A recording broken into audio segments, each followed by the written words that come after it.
The following is distributed by the Berean Call. Chapter 10. Delusions and Destiny. The West was thrilled when President Jimmy Carter, on March 26, 1979, hosted the signing of what had been dreamed of for decades, a genuine Middle East peace treaty.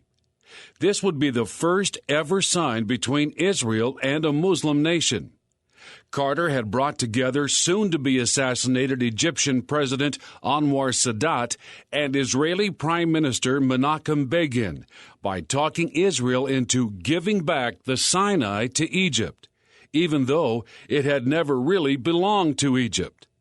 The 4,000-year-old title deed signed by the God of the Bible had described the Promised Land as from the river of Egypt unto the great river, the river Euphrates.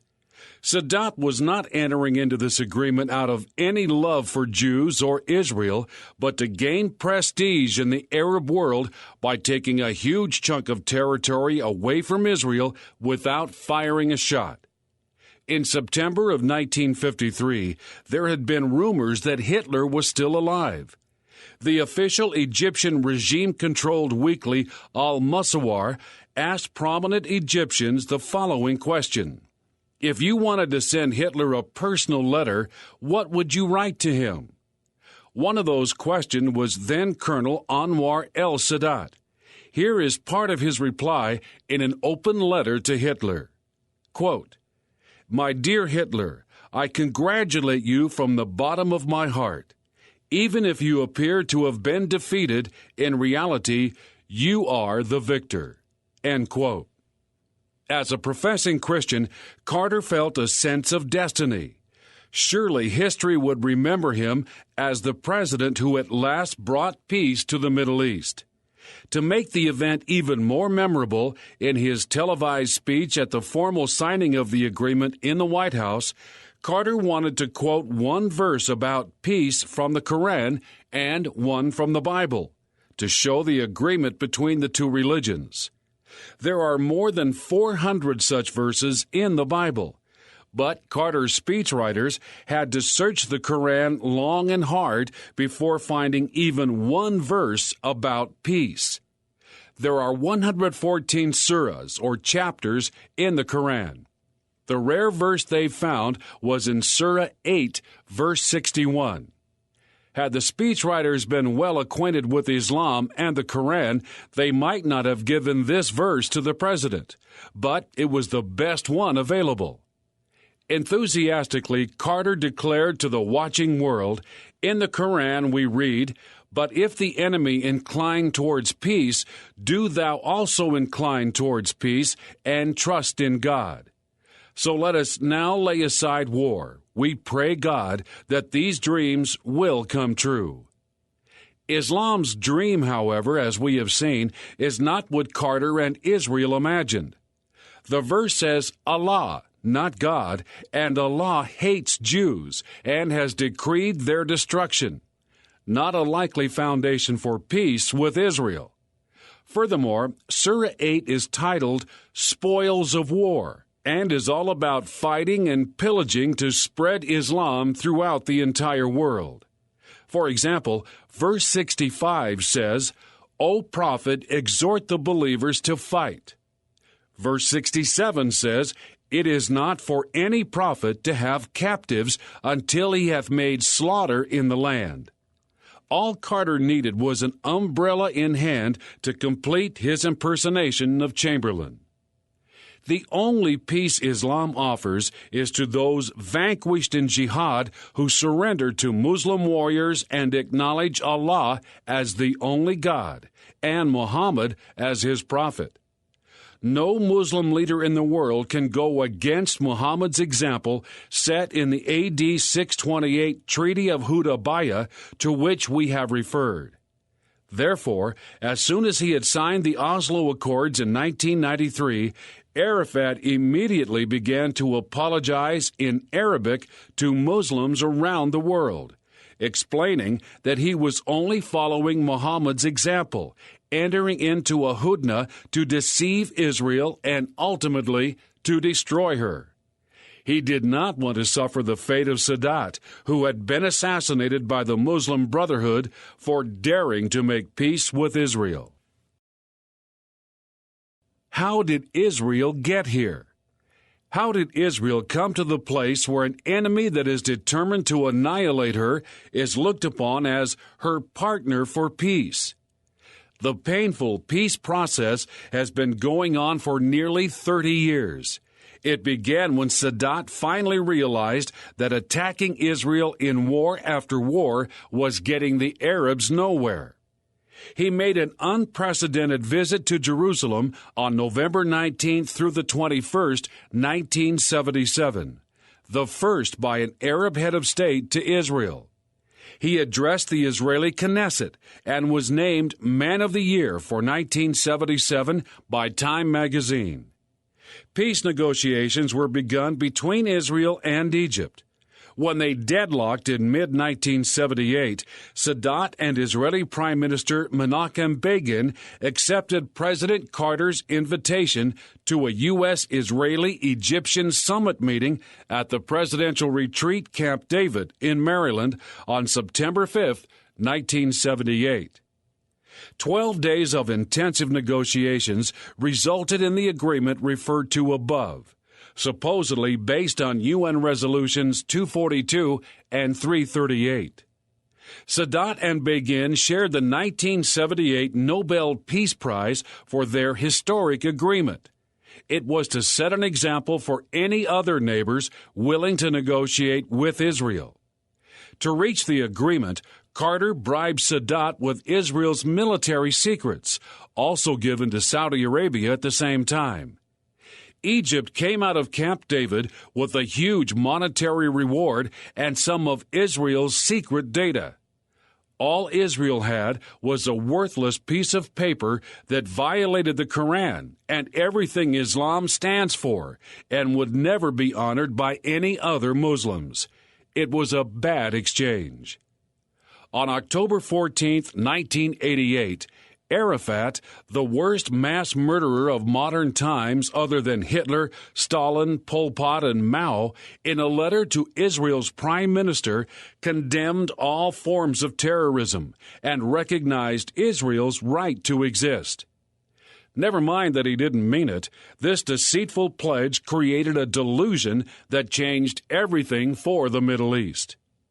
Imagine Osama bin Laden brought to court and found guilty of his many murders. Admitting his guilt, he declares to the court, "From now on, Scout's honor, I promise to be a good boy. No more terrorism for me." Duly impressed by bin Laden's forthrightness, the judge, jury, attorneys, and spectators give him a standing ovation. And the judge says, "We'll give you the Nobel Prize and make you a world ambassador for peace." That incredible scenario is no more absurd than Arafat's reinvention as an icon of peace. Indeed, it was childishly simple. He vowed to reform and, presto, his heinous crimes of 4 decades were as though they had never been. Under pressure from the world, Israel made the huge mistake of accepting this master terrorist as its partner for peace. Without a vote from the Palestinians themselves, the PLO, a terrorist organization and one that hadn't originally been created by Palestinians, was recognized as the official representative of the Palestinians and given UN status as a non-government organization. The Madrid Peace Conference of October 1991 followed, bringing together delegates from Israel, Syria, Jordan, and Lebanon, along with the PLO, that had now taken on the identity of the Palestinians. This led to secret PLO-Israeli talks in Oslo in January 1993 that culminated in what is known as the Oslo Accords referred to earlier. In a letter to Israeli Prime Minister Rabin, September 9, 1993, Arafat said, quote, "The PLO recognizes the right of Israel to exist in peace and security. commits itself to peaceful resolution of the conflict between the two sides, renounces the use of terrorism and other acts of violence, and affirms that those articles of the Palestinian Covenant which deny Israel's right to exist are now inoperative and no longer valid, and undertakes to submit to the Palestinian National Council for formal approval the necessary changes. End of quote. As we have already seen, lying is honorable for a Muslim if it succeeds in deceiving the enemy, and words can have a different meaning. As Arafat often said, peace for us is the destruction of Israel. As a reward for this transparent deceit, President Clinton naively promised to pay $500 million of U.S. taxpayers' money to the PLO and its agencies. In exchange, Arafat solemnly swore to comply with all terms of the Oslo Accords. As subsequent events have proved, he had no more intention of living up to that promise than Hitler of keeping any of his promises to Chamberlain. It was déjà vu once again. Arafat's ability to lie like Hitler and thereby get the foolishly trusting Israelis to make further concessions elevated him in the eyes of not only the Palestinians, but the entire Arab world. After all, for them, Hitler ranks second only to Muhammad. The fruit of the Oslo Accords.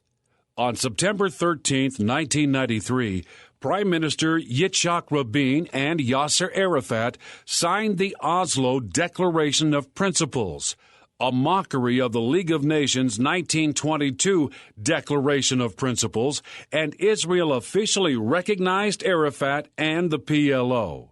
In fact, Arafat never kept one provision of this agreement, and never intended to do so, nor does his successor. He couldn't have kept it without betraying Islam.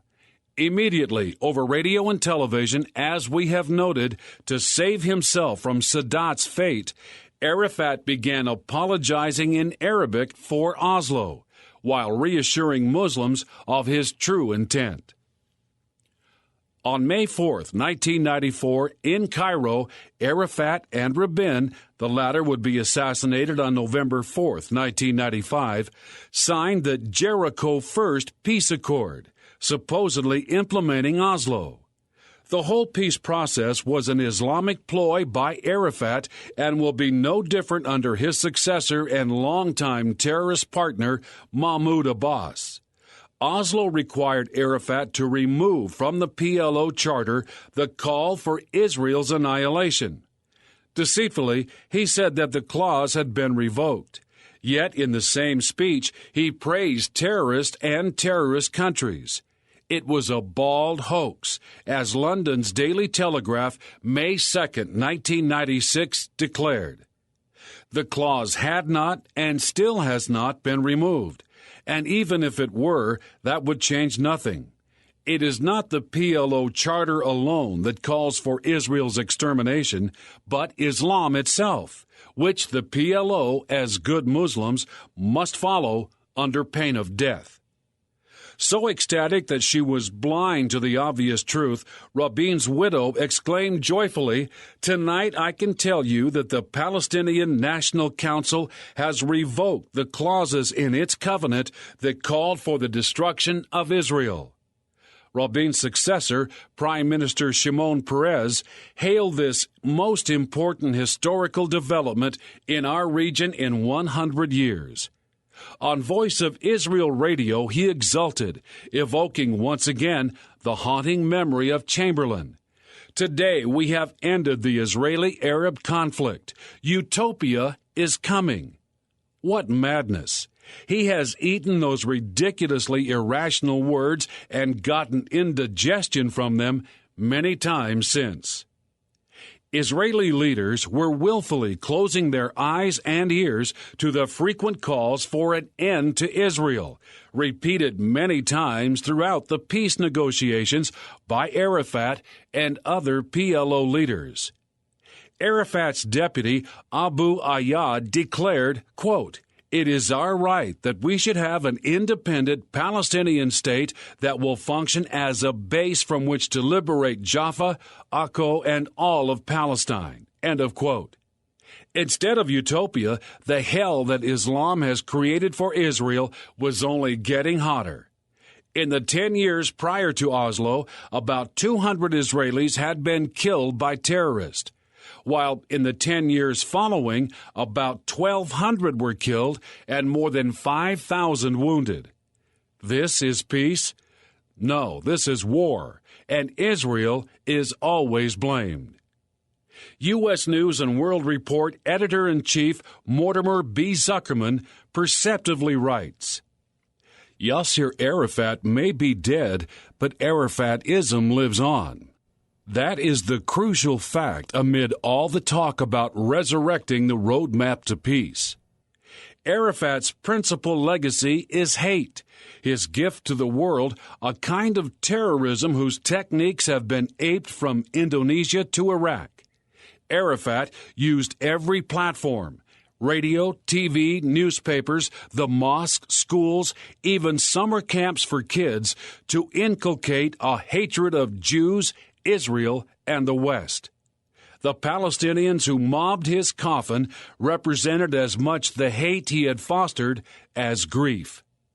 Yet, even when he broke his promises, the Clinton administration refused to hold him accountable, while the hundreds of millions of dollars he received to improve life for Palestinians were diverted to support a terrorist network. The fatal flaw of Oslo was that violations of Palestinian obligations provided the rationale not for rebuke, but for more concessions. If George Bush holds Palestinians accountable and takes the long view, he could become not only a war president, but a peace president too. Islam's legacy of death and Western blindness. On the very afternoon of the historic handshake with Yitzhak Rabin on the White House lawn, Arafat's name appeared near the top of a list of world terrorists released by a congressional committee. Al Gore had been one of nearly 50 senators who had signed a petition in 1988 to have Arafat arrested and tried as the terrorist he was. Clinton and Gore later received him repeatedly as an honored statesman and good friend in the White House. Thankfully, President Bush refused to deal with Arafat at all. In his condolences to the Palestinian people for Arafat's death on November 11, 2004, Bush carefully avoided honoring Arafat in any way. He referred to Arafat's death as a significant moment in Palestinian history and for the period of transition that is ahead, urged all in the region and throughout the world to join in helping make progress toward the ultimate goal of peace. What President Bush and the rest of the Western world still will not openly admit, however, is that Arafat's bloody career was based on Islam. Furthermore, Islam must and will continue to control the actions of Arafat's successors, beginning with 69-year-old Abbas and whoever else may succeed him in the days to come.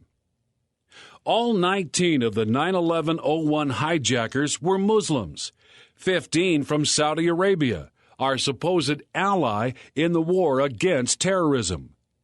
We have traced their path leading up to that fateful event and know that their evil was all done in the name and to the glory of Allah and Islam.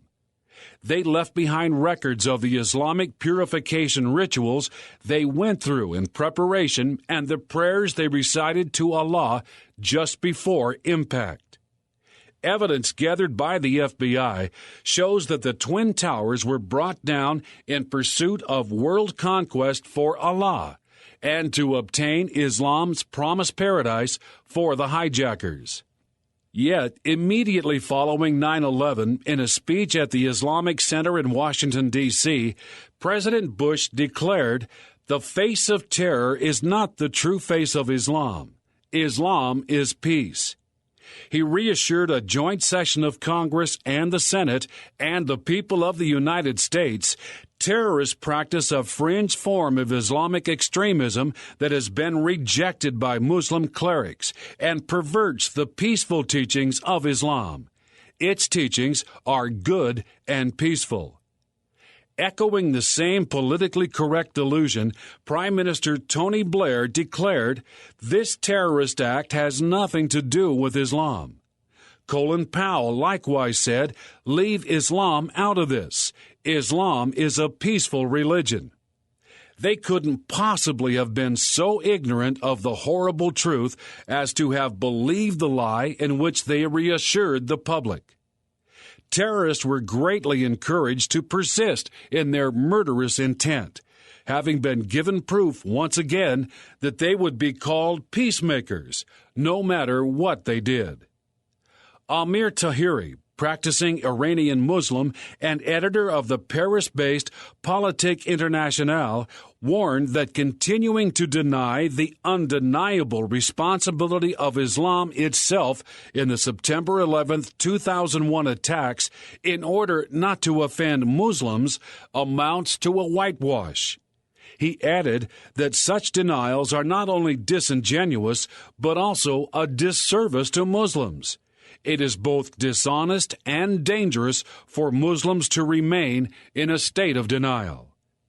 Yet President Bush insists the terrorists are traitors to their own faith, trying in effect to hijack Islam itself. If that is true, then Muhammad hijacked Islam 13 centuries ago at its very start. But how could the founder and his immediate successors practice an extreme and illegitimate form of Islam?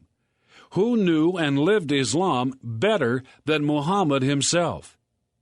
In the Wall Street Journal, Elliot Cohen of Johns Hopkins School for Advanced International Studies reminded any world leaders who would listen that an hour spent surfing the web will give the kind of insights into Islam found during World War II by reading Mein Kampf or the writings of Lenin, Stalin, or Mao.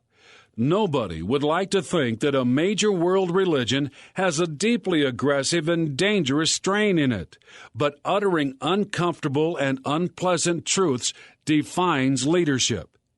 The major threat to Israel today and to the world is not from a few fanatics, as we have pointed out, but from devout Muslims, indeed from Islam itself. What about 1967? One often hears the proposed solution to Middle East woes: just move the borders back to 1967. The Palestinians will be happy, and that will bring peace. It was in 1964, however, during those 19 years from 1948 to 1967, when Jordan and Egypt held the West Bank and Gaza Strip, and could have created the Palestinian state had they so desired, that the Palestine Liberation Organization was formed. Obviously, then, going back to the 1967 borders is not what the Arabs really want, though they would take it as a first stage toward the planned destruction of Israel. In fact, in 1967, they were so unhappy with the borders existing then, established by the war in 1948, that they were in the final stages of readiness to attack and annihilate Israel after 19 years of preparation. There is no special significance to 1967. The PLO Charter declares that the very existence of Israel is illegitimate at any time. It says that the Jews are merely citizens of the countries where they happen to live all over the world, not entitled to a land of their own, and that the intention of the Arabs is to take all of Palestine for themselves and literally exterminate the Jews. The logo of the PLO shows Palestine as comprising the entire territory from the Mediterranean to the River Jordan. Israel isn't even a small part of the picture.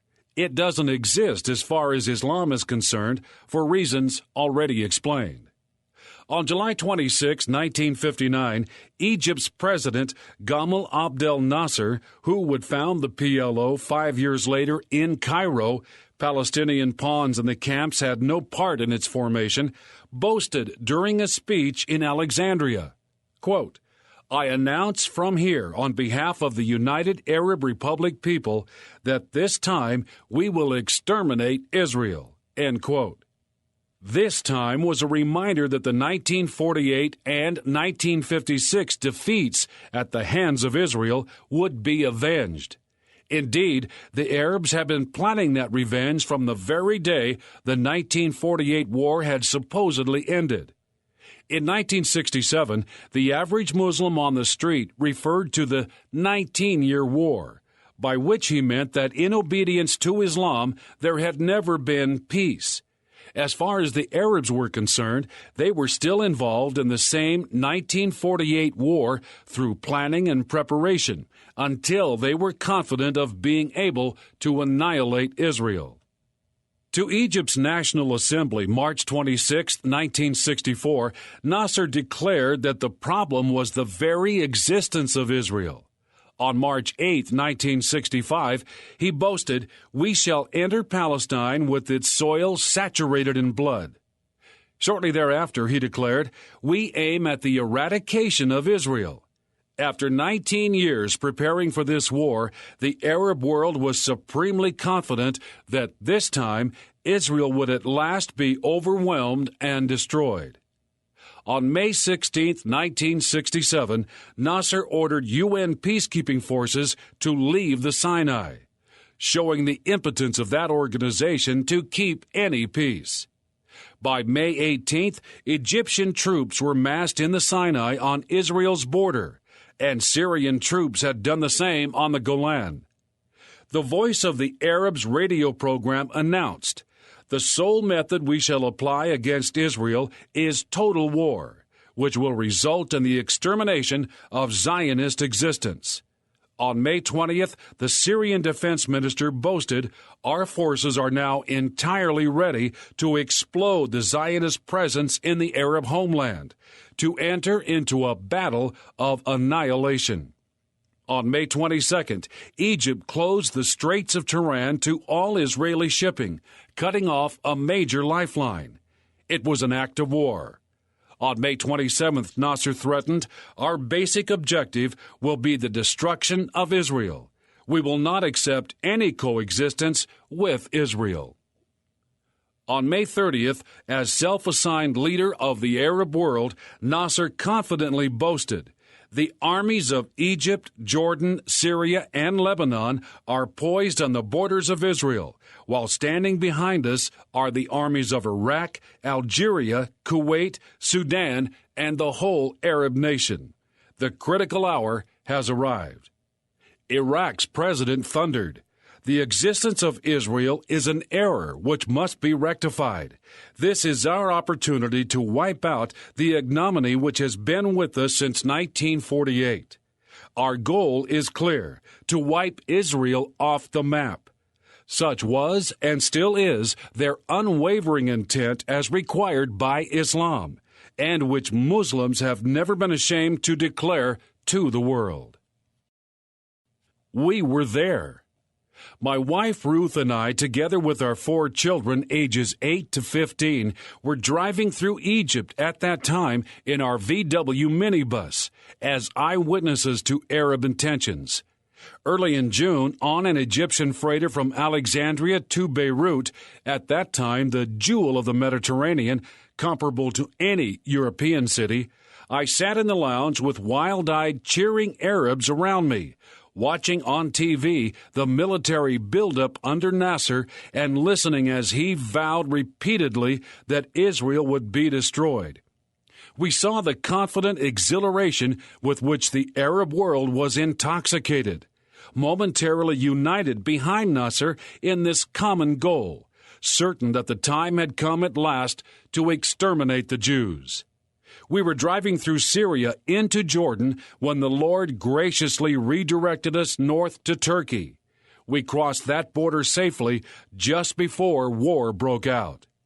Instead of waiting passively until the enemies surrounding and threatening her decided in their time and way to begin the attack, Israel had no choice but to make a preemptive strike in self-defense. As friends should do, Israel told the U.S. of its plans and was promptly betrayed to the Arabs. The destruction of the Egyptian and Syrian air forces on the ground and the humiliating defeat of the Arab armies in what became known as the Six-Day War is history. It was just another fulfillment of inerrant biblical prophecy. Quote, "In that day will I make the governors of Judah like a torch of fire in a sheaf, and they shall devour all the people round about, and Jerusalem shall be inhabited again." End quote. On June 8th, the morning of the fourth day of the war, the USS Liberty, an auxiliary technical research ship, arrived off the Sinai coast. It began to sweep Israel, sucking in every Israeli military communication and relaying it all to the British Secret Service's giant electronic listening post on Cyprus, which had the capability of filtering, decoding, and analyzing the mass of electronics the Liberty was accumulating.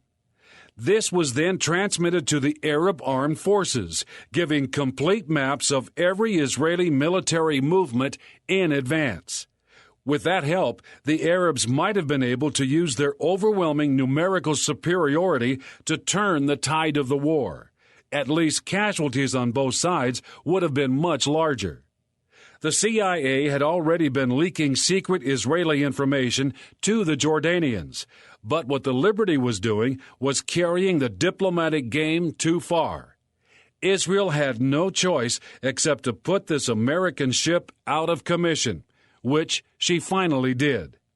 Of course, the media was filled with criticism of this heartless attack.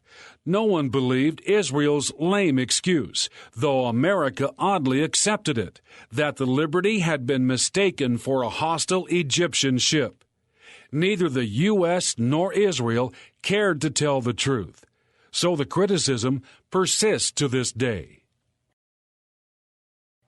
Shame on the United States.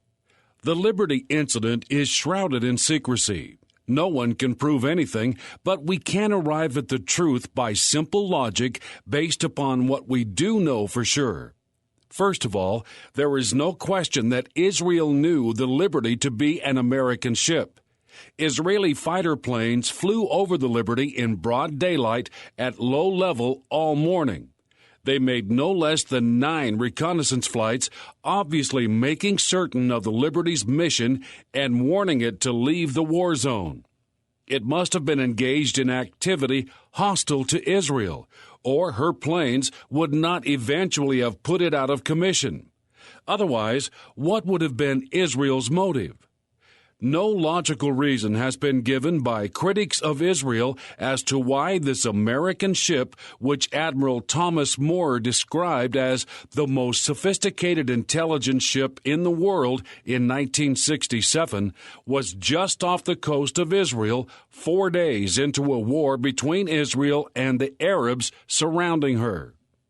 The Israelis, who certainly knew that the Liberty was not helping them, must have had an urgent security reason for attacking this American ship and incurring the wrath of their only ally and chief supporter. Obviously, the White House must have been caught betraying Israel, or it surely would not have accepted Israel's contrived excuse that it mistook the Liberty for a hostile Egyptian ship. Clearly, there was a mutual cover-up originating at the highest levels of the Israeli and U.S. governments. According to Admiral Thomas Moore, fighter planes from 2 American aircraft carriers just a few minutes away by air were ordered into the sky to the rescue. Then, moments later, they were called back by direct orders from the White House. This statement by Admiral Thomas Moore is revealing. U.S. military rescue aircraft were recalled not once but twice through direct intervention by the Johnson administration. Secretary of Defense Robert McNamara's cancellation of the Navy's attempt to rescue the Liberty, which I confirm from the commanders of the aircraft carriers America and Saratoga, was the most disgraceful act I witnessed in my entire military career. Or was the real disgrace a U.S. betrayal of Israel to curry Arab favor? And that was the reason for a cover-up. There is no other rational explanation. Web pages abound pressing for congressional investigation, some by survivors of the Liberty attack, and criticizing the government for not telling the truth and accusing the U.S. of a cover-up at the highest level. Top naval officers such as Admiral Moore have demanded a full investigation by the American government, to no avail. Why do these legitimate demands meet only silence? Moore calls the Liberty incident one of U.S. history's most shocking cover-ups. In fact, what is most shocking is the truth that was being suppressed.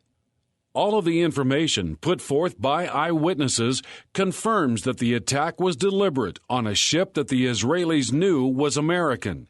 That undeniable fact, together with the conniving insistence of both the U.S. and Israel that it was regrettably a case of mistaken identity, has aroused the anger of survivors, as it well might. It has also added fuel to a hatred of Israel that was already simmering. One group of survivors declares, "We are not anti-Semitic. We are anti-Israel. We know that Israel has controlled the American Congress for years, to the point where 34 dead sailors can go uninvestigated." An unwillingness to face the truth of an American betrayal of Israel forces the critics into such absurdities. So the White House and Congress are, after all, mere pawns in the hands of the Israelis? Anyone who believes that is obviously blinded, if not by anti-Semitism, then by anti-Israelism, which is simply the former by another name. Abba Eban, Israeli foreign minister, came the closest to telling the story if one reads between the lines. He was in New York at the United Nations attempting to arrange a ceasefire. Although the Egyptians in the months before the war had gone on record repeatedly that they were going to attack Israel and would exterminate all the Israelis, they now self-righteously demanded that Israeli forces withdraw first. But when the Liberty was disabled, Eban reports that the Egyptian ambassador to the UN, El Koni, was reduced to tears, having received a message from Cairo to get a ceasefire as soon as possible. This is not the only time the Americans have betrayed Israel, their only true ally in the Middle East. After all, unlike the Soviets in the days when they were the chief sponsors of the Arabs, the U.S. tries to play both sides. Nasser never recovered from the blow suffered to his ego from this humiliating military defeat in 1967 and died of a heart attack in 1970. His successor, Anwar el-Sadat, is remembered for making peace with Israel. For that crime, as already noted, while watching a military parade, he was assassinated by his own troops, who were members of the Muslim Brotherhood. Israel's stunning victory in the Six-Day War aroused Jew hatred to new heights and made the Muslims all the more determined to annihilate her. In Aden, a rash of murder, looting, renewed destruction to synagogues was the result. When the British learned that the Arabs were planning to massacre what remained of the Jewish community, they helped to evacuate them. Coming under renewed attack, the Jewish community in Morocco began to head for Israel in earnest. The murders of Libyan Jews following the UN's partition of Palestine in 1947 were renewed after the Six-Day War, literally forcing the remaining Jews to escape for their lives. In 1970, President Gaddafi confiscated Jewish-owned property that the fleeing Libyan-born Jews had left behind. It was the same everywhere, so that most Jews who still remained in Muslim countries and were able to escape got out with only the clothes on their backs. In Egypt, all Jewish men from 16 to 70 years old were put in concentration camps when war broke out. When finally released to join their families in the exodus to Israel, they had to sign a paper that they were not being pushed out of Egypt and that they would never come back. What about today? Calls for annihilation of Jews still resound throughout the Muslim world. For example, in a typical Friday sermon in Gaza's Zayed bin Sultan Al Nahyan Mosque, October 14, 2000, the Imam shouted, "Have no mercy on the Jews. Kill them and those Americans who established Israel here in the beating heart of the Arab world." That very day, 2 Israeli reservists innocently took a wrong turn into Ramallah and were literally torn apart by a frenzied mob. An event that was cheered when the grisly details, including their murderers holding and waving their victims' entrails in bloody hands, were shown on Palestinian TV. In like manner, Muslim mobs around the world danced for joy in the streets when Saddam's Scud missiles were raining down on Israel. Does Islam dehumanize its followers? Hamas leader Mahmoud al-Zahar succinctly expressed Islam's sentiment. From our ideological point of view, it is not allowed to recognize that Israel controls 1 square meter of historic Palestine. Hamas is completely opposed to any move toward peace with Israel because all such moves are fraught with danger that Muslims might, in the process, compromise and allow Jews to keep even the tiniest part of Palestine. The slogan of Hamas is, "Allah is the target, the Prophet is its model, the Quran its constitution, jihad is the path, and death for the sake of Allah is the loftiest of its wishes." A kindergarten that is run by Hamas has slogans on the walls such as, "The children of kindergarten are the holy martyrs of tomorrow." Hamas boasts, "Israel has nuclear bombs, we have human bombs." In view of Islam's passion to destroy Israel, peace plans are a macabre joke. Yet the world blames the failure to have peace upon Israel. Even the moderate King Hussein of Jordan, the most friendly toward Israel of all Arab heads of state, told his countrymen on December 1, 1973, "After we perform our duty in liberating the West Bank and Jerusalem, our national duty is to liberate all the Arab-occupied territories." That is a euphemism for the annihilation of Israel. King Hussein died of cancer February 7, 1999, and was succeeded by his son, Abdullah II. On September 4, 1999, in the Egyptian town of Sharm el-Sheikh, the PLO and Israel signed a memorandum calling for full implementation of all prior agreements reached since September 1993.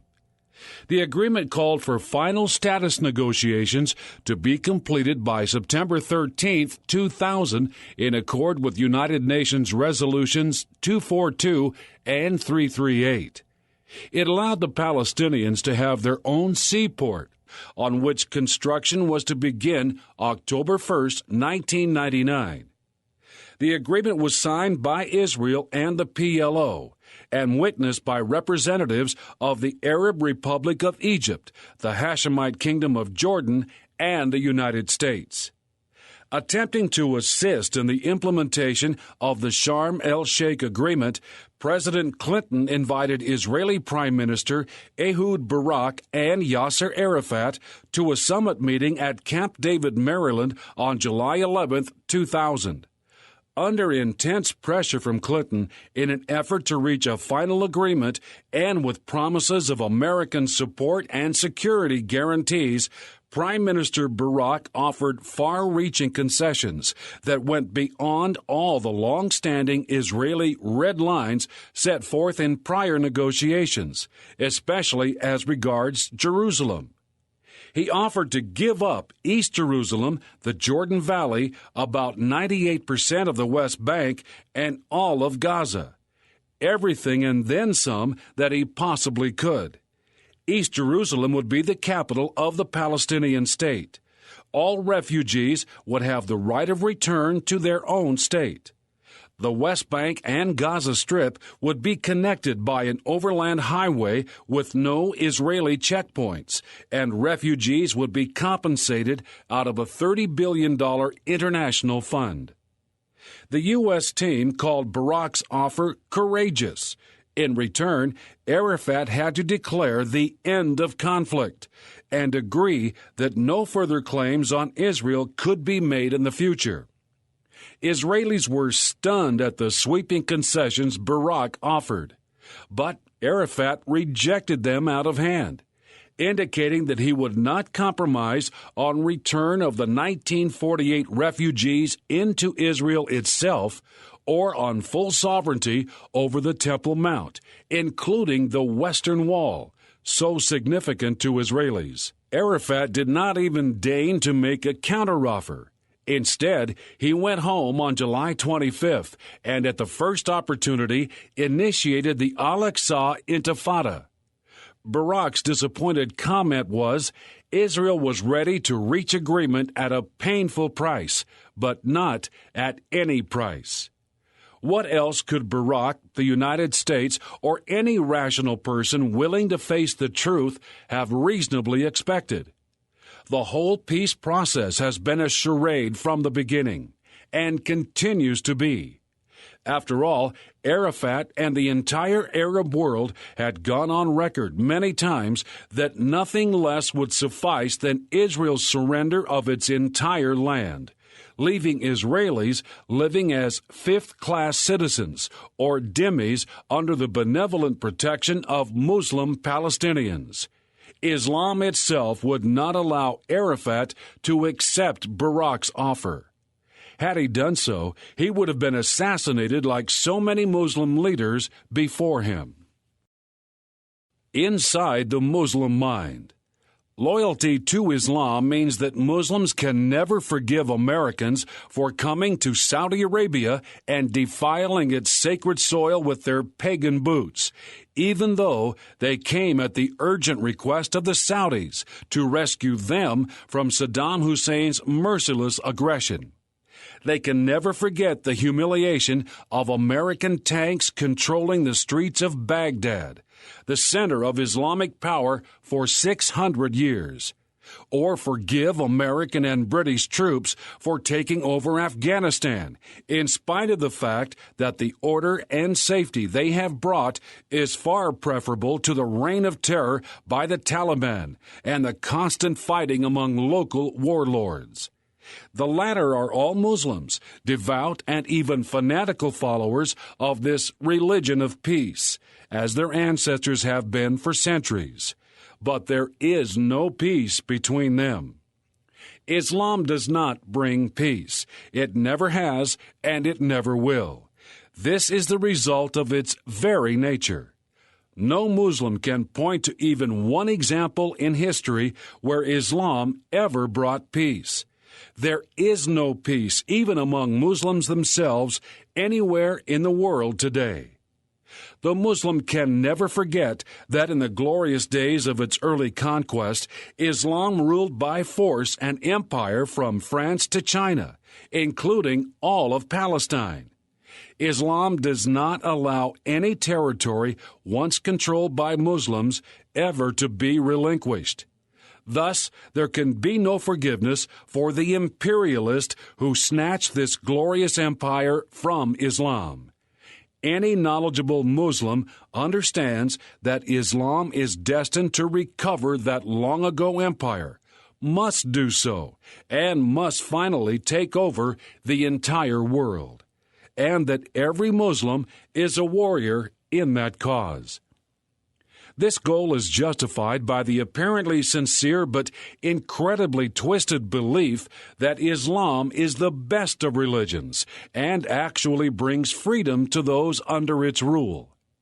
Even Ayatollah Khomeini, in spite of the brutal totalitarian Islamic rule he imposed in Iran, declared without any apparent sense of irony, Islam is the religion of the strugglers who want right and justice, the religion of those demanding freedom and independence, and those who do not want the infidels to dominate believers. He accused the imperialist of lying about Islam by portraying it as a religion opposed to peace and freedom. Delusion or deception? Muslim leaders are scrambling to counter the rising tide of public opinion against Islam as a result of the continued murderous brutality of Islamic terrorists, which the public is at long last beginning to identify with Islam itself. On July 9, 2005, University of Michigan history professor and Islamic apologist Juan Cole, on his homepage, issued a broadside against journalist Tom Friedman for allegedly failing to recognize the many condemnations of Osama bin Laden and al-Qaeda by Muslim leaders around the world. The list he provides of leaders issuing such a denunciation is impressive and includes Ayatollah Muhammad Hussein Fadlallah of Lebanon and the Grand Imam of Al-Azhar Seminary, Sheikh Muhammad Saeed Tantawi. Other Muslim apologists have condemned Friedman as well for blaming Islam itself for what, so they say, is the work of only a few extremists. In the most far-reaching ruling of its kind in America, the nation's largest association of Islamic legal scholars deemed qualified to interpret Islamic law, the Fiqh Council of North America Chairman Muzammil Siddiqui issued a fatwa, or religious ruling, July 28, 2005, condemning all acts of terrorism and religious extremism as being fundamentally un-Islamic. Siddiqui declared, Islam strictly condemns religious extremism and the use of violence against innocent lives. There is no justification in Islam for extremism or terrorism. Targeting civilians' life and property through suicide bombings or any other method of attack is forbidden, and those who commit these barbaric acts are criminals, not martyrs. Approximately 130 Islamic organizations in the United States almost immediately endorsed the fatwa, which has no enforceable authority and certainly not in Muslim countries. Salam al-Mariyati, executive director of the California-based Muslim Public Affairs Council, emphasized that the mainstream moderate voice of Muslim Americans and Muslims worldwide opposes the extremist forgery of Islam by radicals who do not have any Islamic legitimacy. MPAC recently launched a public awareness campaign within the Muslim American community aimed at reaffirming Islam's rejection of terrorism. Rabina Khan, treasurer of the Muslim Students Association of the U.S. and Canada, added her organization's endorsement of the fatwa, declaring that MSA National denounces in the strongest possible terms any terrorist attack as repulsive and cowardly acts, irrespective of the motivation or perpetrator. More than 500 British Muslim religious leaders and scholars issued a fatwa in response to the London bombs. The religious decree expressed sincere condolences to the families of all the victims of the London attacks. Suicide bombings which killed and injured innocent people in London are haram, vehemently prohibited in Islam, and those who commit such acts are criminals, not martyrs. We won't hold our breath to see when this new moderate Islam will catch on among Palestinians, who will then repent of their un-Islamic attitude all of these years toward Israel. What a change that would make in the Middle East. CARE spokesman Ibrahim Hooper insists that leading Muslim groups have always condemned suicide bombings, beheadings, and terrorist attacks, and yet have been accused of not doing so. Really?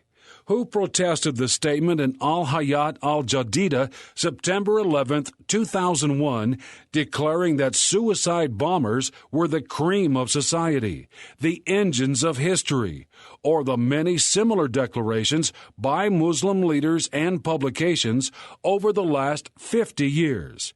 No one. Yet, now, rather suddenly, American Muslim leaders say they have become frustrated at what appears to be a growing conviction in the United States that equates Islam with violence and terrorism. A talk show host in Washington said on radio that Islam was a terrorist organization. Every child in Palestinian, Syrian, Egyptian, et al. Schools knows this new policy is a lie. They are all taught to hate and work toward the destruction of Israel. There are literally millions of youths in madrasas in Pakistan and elsewhere whose education is aimed toward and whose greatest ambition is to become suicide bombers.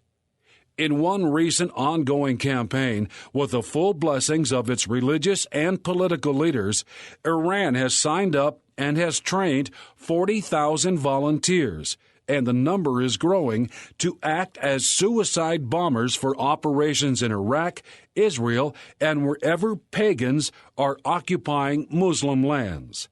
Funds are raised on radio and TV in Saudi Arabia to reward the families of these terrorists. And now, suddenly, at the same time, we have an organized effort not only in the United States and Britain, but even in the Muslim world to say, it ain't so, folks. Islam is and always has been solidly against suicide homicide bombers. How can 1,300 years of established history of Islamic violence be swept under the rug so easily? Is this just a game? Isn't this a repudiation of Muhammad and of the religion of Islam itself? Is an epidemic of schizophrenia sweeping through Muslim leaders in the West? We can only hope that enough pressure will now be applied by belatedly embarrassed Muslim leaders to make terrorism anathema to all Muslims. But will that represent a genuine change in Islam itself, or merely temporary window dressing in order to escape the rightful public anger that is at long last being aroused? Coordinated propaganda. As part of this recent publicity campaign to whitewash Islam of any connection to terrorism, a number of sermons were preached simultaneously by imams in mosques in Muslim countries. On Friday, July 15, 2005, about 90% of the mosques in the United Arab Emirates condemned terrorism and what is lately being referred to as religious extremism, a term unknown to Muhammad. On the same day, obviously as part of this coordinated effort to improve Islam's image, the Grand Mufti of Saudi Arabia preached against terrorism and condemned Saudis fighting with the insurgency in Iraq. Simultaneously, the Muslim Council of Britain strongly condemned the recent attacks in London and called on Muslims in Britain to help to hunt down the terrorists. There is good reason for Muslim leaders to join forces and act as one body. An estimated 200 Muslim clerics have been slain in various countries during the past year for individually criticizing the terrorists. We can only hope that a genuine change in Islam itself will result. But how can that be without discrediting Muhammad and the Quran, which contains more than 100 verses advocating violence against non-Muslims in order to take over the world for Islam and Allah? And won't the proud confession, "There is no God but Allah, and Muhammad is his prophet," which millions have been forced to repeat under threat of death, have to be renounced as well? The fact that the official media in Muslim countries is taking up the cry against terrorism and religious extremism is not only belated but hypocritical in view of the general rejoicing and commendation of al-Qaeda throughout the Islamic world for the 9/11 attack on America. But now that most of the victims, especially in Afghanistan and Iraq, are no longer non-Muslims but devout followers of Muhammad devouring one another, the tune is changed. As a result of this propaganda campaign, even fewer non-Muslims, and certainly no Muslims at all, will be willing to admit the truth, which we have documented, that today's terrorists are simply doing what Muhammad and his followers did and have done for more than 1,300 years. Of course, that is the deceitful aim. It is hypocrisy of Himalayan proportions to renounce the now unpopular idea of terrorism and extremism while failing to admit that this is the way Islam has been spread for centuries, beginning with its founding prophet himself and his closest companions and successors. Truth cannot be so easily silenced. Bin Laden has been a renegade from mainstream Islam for years, so it is not difficult to condemn him and al-Qaeda. But where have been the condemnations of the Islamic terrorism worldwide that has been going on for many years? One cannot help noticing that there had never been until very recently in major media the slightest condemnation of the 2 million murdered and even more tortured and enslaved by Muslims in southern Sudan. Nor do we hear about the thousands being slaughtered and forced to convert to Islam daily in Indonesia, Nigeria, Philippines, Malaysia, and elsewhere. There has never been a rebuke in the major media, nor even honest reporting, of the perpetual Islamic terrorism against Israel, and certainly not by the United Nations. Nor has any Muslim leader ever disapproved of the oft-repeated declarations by Muslim leaders that Israel must be annihilated, or of Muhammad's statements that Muslims might fight all people until all people confess there is no God but Allah and his prophet is Muhammad, and that Muslims must kill every Jew on earth before any Muslim can be resurrected. No Muslim would dare to question, much less challenge, these foundational beliefs established by Muhammad. Muhammad himself, as we have already seen, pursuing jihad for Allah, attacked caravans and villages, as a result of which many thousands were beheaded, tortured, and enslaved during his lifetime. What is to be said of the 27 terrorist attacks he personally led and the nearly 40 others by his followers, which he praised during his lifetime? Are today's reformers prepared to denounce Muhammad also? And what of the slaughter of perhaps 70,000 former Muslims by Muhammad's successor Abu Bakr and his warriors during the wars of apostasy, forcing Arabia back into Islam when multitudes tried to abandon it? How can these unquestioned events in Islam's history escape the condemnation aimed at today's religious extremists?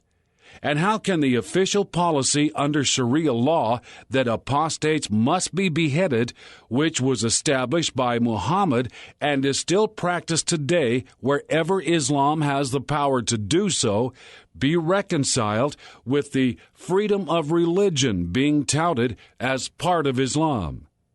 Muslim leaders will have a lot of embarrassing explaining to do when the West finally awakens from its stupor and begins to ask the obvious, pointed questions. And if the current condemnations of suicide bombers by Muslim leaders are correct, then thousands of suicide bombers are in hell, along with hundreds of thousands of Muslim warriors who died in jihad in deadly attacks by Muslims throughout history, many of them against fellow Muslims. About this, the fatwas are silent. Incredibly, Muslim leaders are now complaining that the West fails to recognize the ecumenical nature of Islam. Ecumenical nature? Are we being mocked? What could the Muslim American scholars have had in mind when they issued that fatwa on July 28, 2005? It all sounded so good, but only if 1,300 years of history and present reality worldwide could be ignored. It ended with this pious prayer. We pray for the defeat of extremism and terrorism. We pray for the safety and security of our country, the United States, and its people. We pray for the safety and security of all inhabitants of our planet. We pray that interfaith harmony and cooperation prevail all around the globe. Safety and security of all inhabitants of our planet? But Muhammad said that Allah had commanded him and his followers to fight against all people until the entire world confessed there is no God but Allah and that Muhammad is his messenger, and to bring all into submission by the sword if need be. Interfaith harmony, while no non-Muslim place of worship can be built in Saudi Arabia or practiced anywhere in that country, and any Muslim who converts to another religion is beheaded? A serious semantic problem, or is someone lying? A major problem is the definition of words such as terrorism and extremism, and the fact that Muslims are the world champions in double talk. They even contradict themselves. For example, in a panel discussion among leading American Muslims, Fawaz Damra, in the process of being deported for lying on an immigration form about his work with Islamic Jihad, declared, "Terrorism and terrorism alone is the path to liberation." But Abd al-Aziz Adi, spiritual leader of Jihad, counters. There are acts of aggression against us, such as Israel's very existence, and we want these acts of aggression to stop.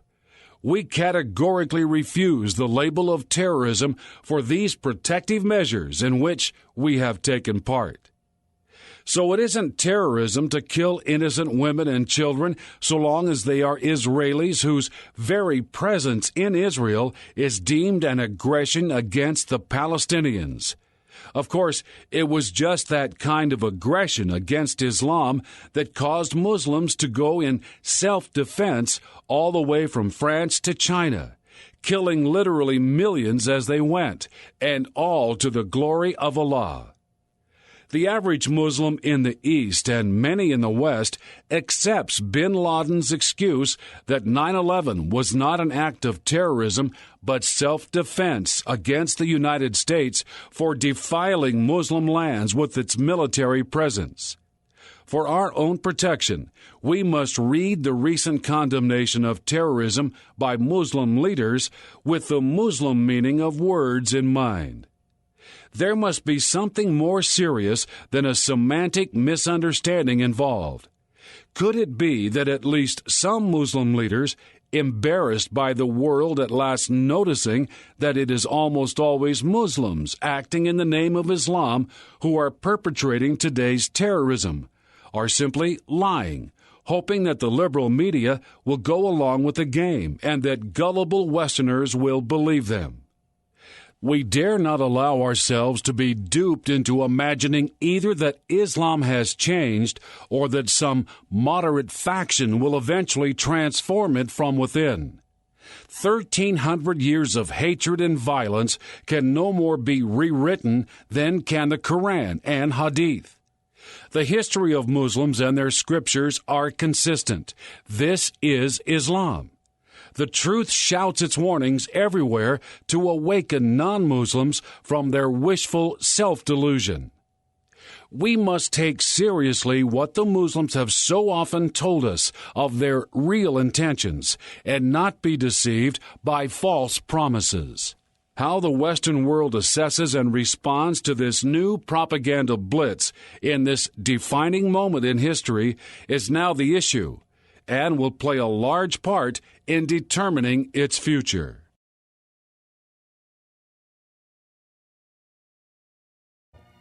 Please visit our website, thebereancall.org, to access our radio archives going back to 1999 and our newsletter going back to 1986. We offer daily updates by email or visit us on Facebook or Twitter. Are you looking for information about a specific topic? Go to thebereancall.org and click on Topics at the top of the page. Our online store is thebereancall.com. We offer a wide variety of books, tracts, CDs, and DVDs. Note that most of our ebooks are free. I'm Gary Carmichael. Thanks for tuning in, and we hope you can join us again next week. Until then, we encourage you to search the Scriptures 24/7. Though none go with me, I still will follow. No turning back, no turning back.